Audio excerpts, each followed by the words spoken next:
One of the things that people often ask me is, what is news about these days? Well, may I remind you something about the news today?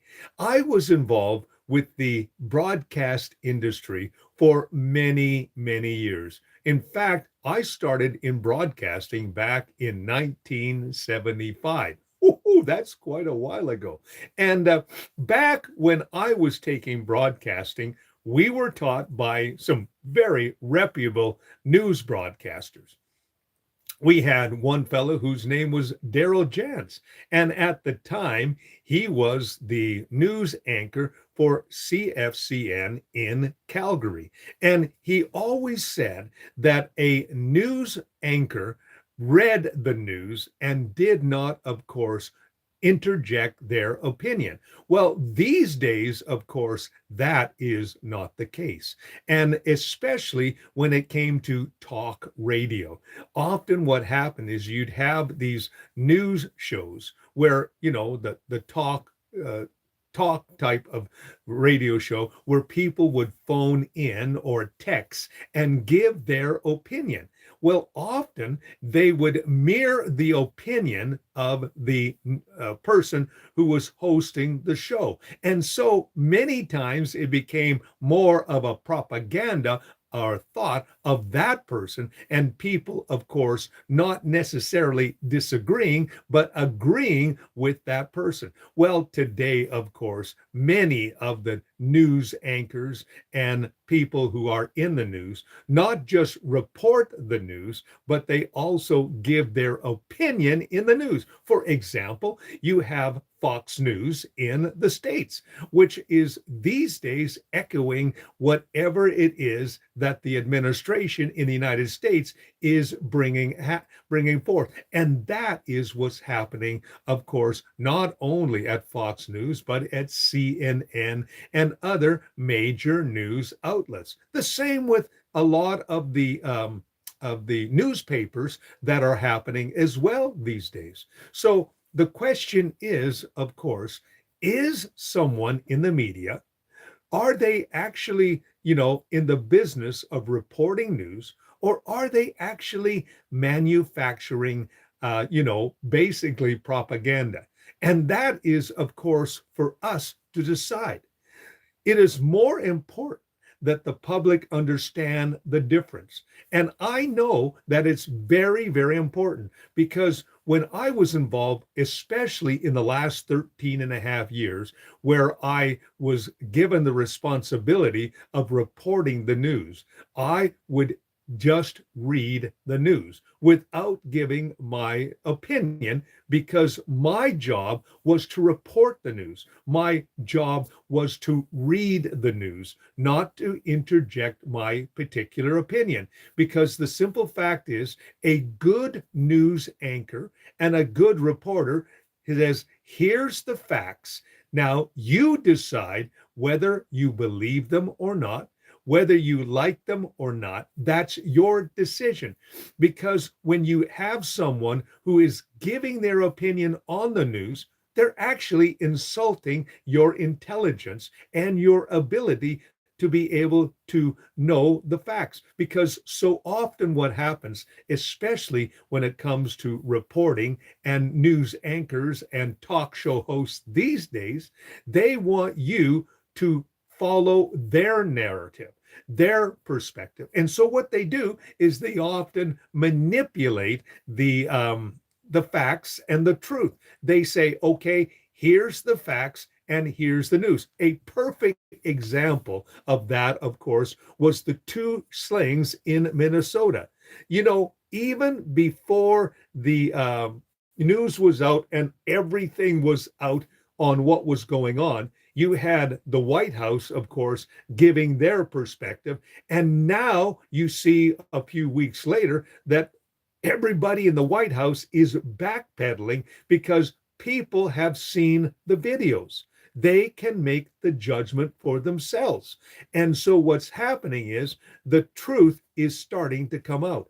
And that's also, as well, many of those who are involved in social media are now telling you, listen, make your own decision. Come to your own conclusion by what you see. And understand that when you see something, you're going to have a reaction. It could be a positive reaction, it could be a negative reaction. But that's why we must walk with intelligence, with understanding, and also with wisdom today. We must always be thinking, okay, what is really going on? Wisdom knows that information and also as well knowledge is critical, but understanding also is critical as well. Knowing that there is always more information coming. So what we should do is we should, examine from every perspective that we can before we come to a conclusion or make a decision. And be very, very careful about the narrative that someone is trying to spin, because often what people do is simply this: they want you to come onto their side. They want you to, subscribe to their way of thinking. That's what's happening so often these days in the media. So, what we need to understand the difference between reporting the news and manufacturing propaganda. There's a book called 1984. And basically, in 1984, this was, of course, the name of the book. It was written back in, of course, the 50s. It was from a guy named George Orwell. And George Orwell basically says, be careful about what the narrative that the government is especially trying to spin these days.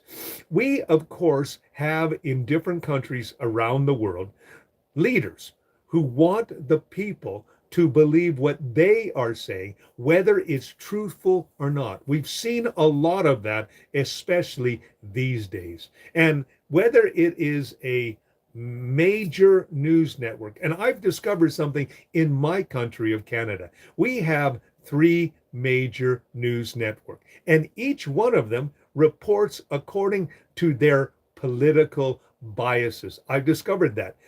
One of the independent news stations that we have in the city of Edmonton, which I used to listen to, I had to turn off after a while because all it was a propaganda machine for a particular viewpoint, which happened to be, of course, contrary to mine. And so after about 5 minutes, I say, I can't listen to this stuff anymore, because every one of the news anchors and talk show hosts were spinning a particular narrative.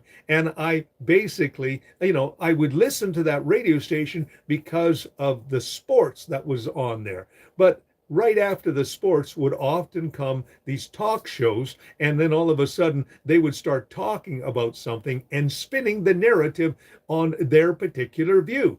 And so it became rather burdensome for me anyway, and I would turn it off. So the simple fact is that you need to be very wise in what you are hearing and very discerning as well.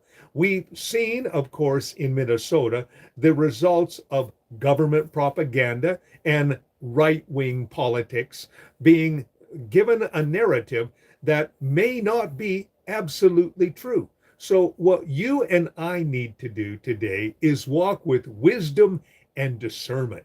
Walk with understanding and come to your own conclusion. Believe your own eyes and believe what you see, what's going on in the world around us. We're living in a time of social media.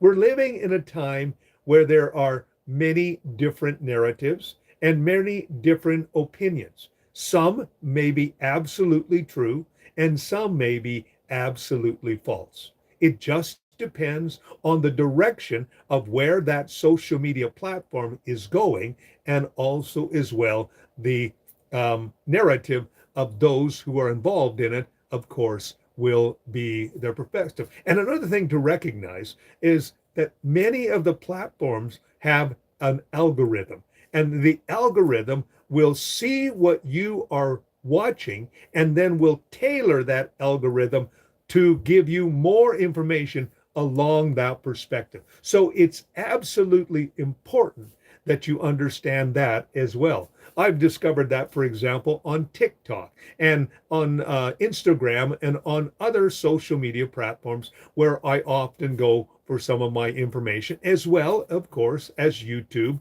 and also as well the different social media platforms. I discover very quickly that what I view over time begins to be expanded on because of the algorithms.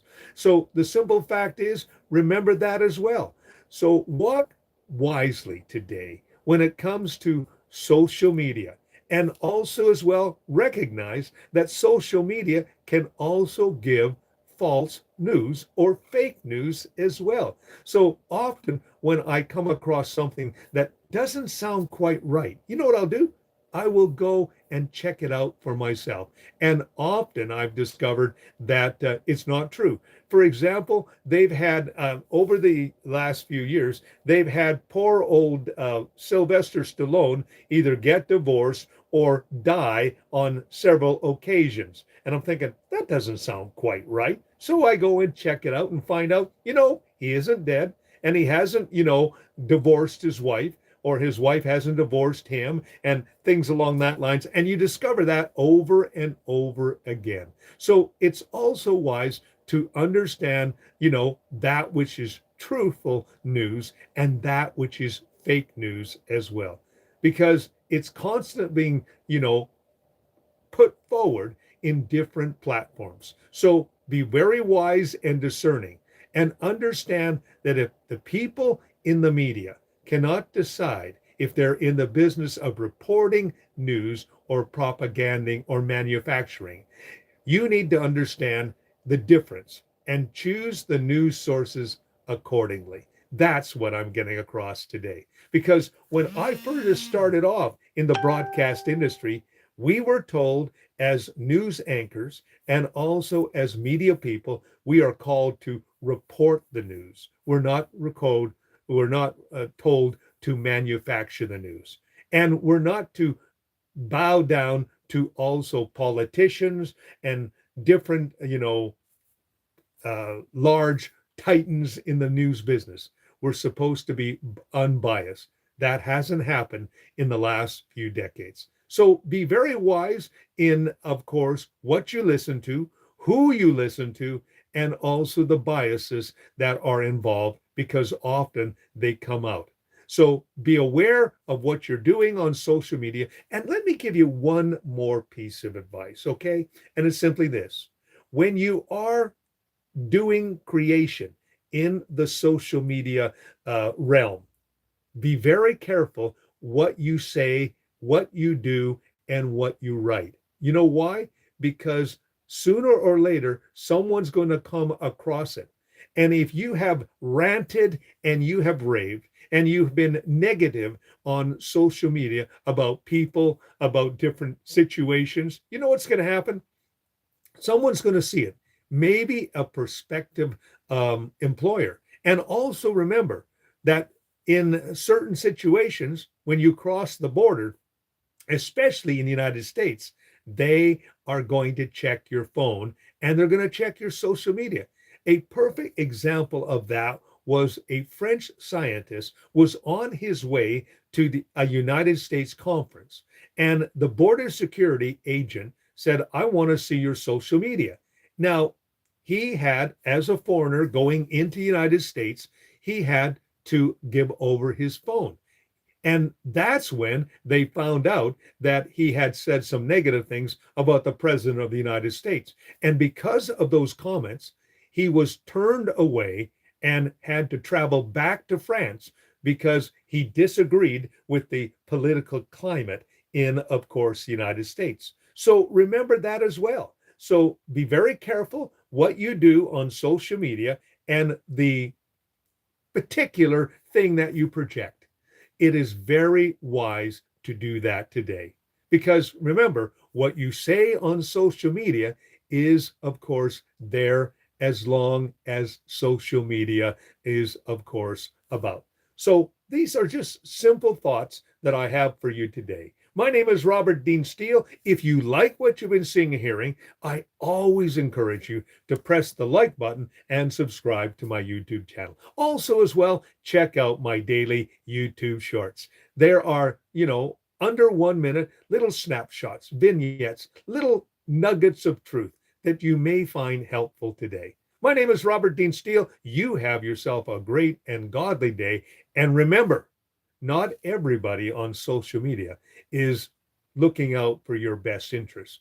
They're actually hoping to change your opinion on something. And always go with what's inside and let that be, of course, the discerning factor when you're dealing with social media.